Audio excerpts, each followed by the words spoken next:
the thing that I think that we're all kind of caught on right now is it feels like AI is a zero sum game. Like AI takes and it doesn't give. That's what we're seeing. AI just like takes. And at the end of the day, AI is going to start to give. Not exactly sure where it's going to give. I'm not exactly sure who's figuring out how you create some business just spools up off of AI that does actually create jobs.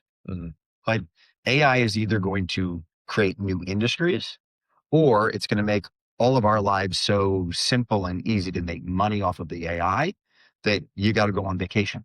Well, if you go on vacation, you're still staying at a hotel.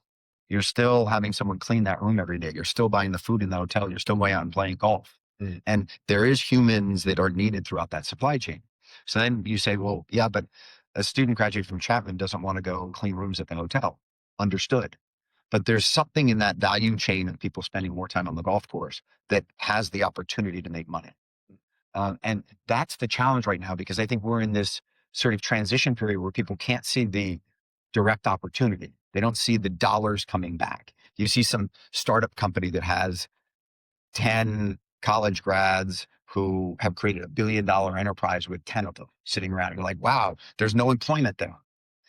But there are investors there who are benefiting from the $1 billion startup, who are going to take that money out of the $1 billion startup and go do other things. They're going to build their second home.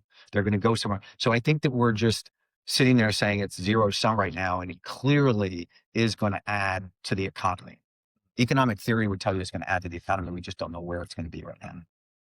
Well, and stay on that subject for a second. Well, first of all, when you talked about how it's hard out there, I love how you said in the past, when is it ever not hard, right? It's always hard out there. And in some ways, when it seems easy, that's almost the worst time. Like in 2021, real estate seemed easy when rates were low. Everybody was winning. But in reality, it was sort of the worst time to be investing in real estate.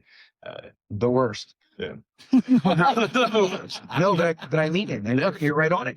We do a quarterly buy, sell, build sentiment survey with our clients. And you look at the sentiment in 2021, and every single person was a seller. Why? Because cap rates were low, values were high, and it was like, I will sell everything I have right now at these prices. Incredible market. And guess what? There was a buyer on the other end to go, I'll suck all that stuff up. Today, the sentiment index is the complete inverse. There's nobody right now who's a seller.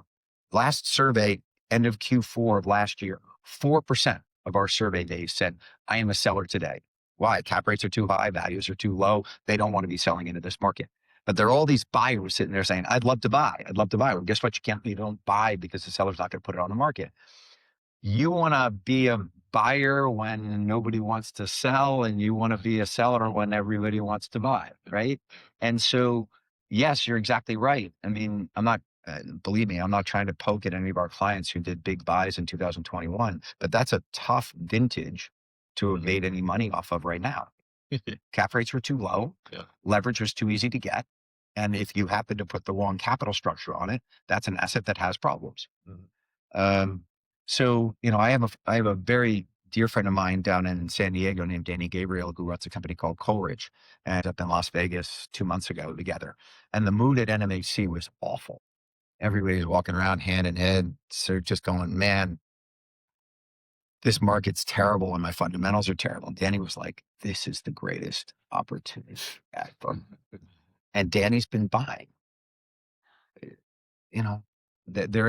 What's amazing to me is the amount of institutional capital. And to anyone in the room who is a big institutional investor, please, I'm not poking fun at you, but the institutional capital, the lending effect in institutional capital is unbelievable.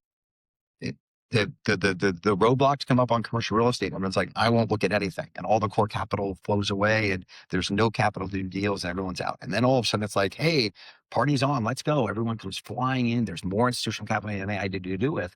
And that's not when you want to be in. I mean, if you're a seller, that's when you want to be in the market. Yeah. But so it's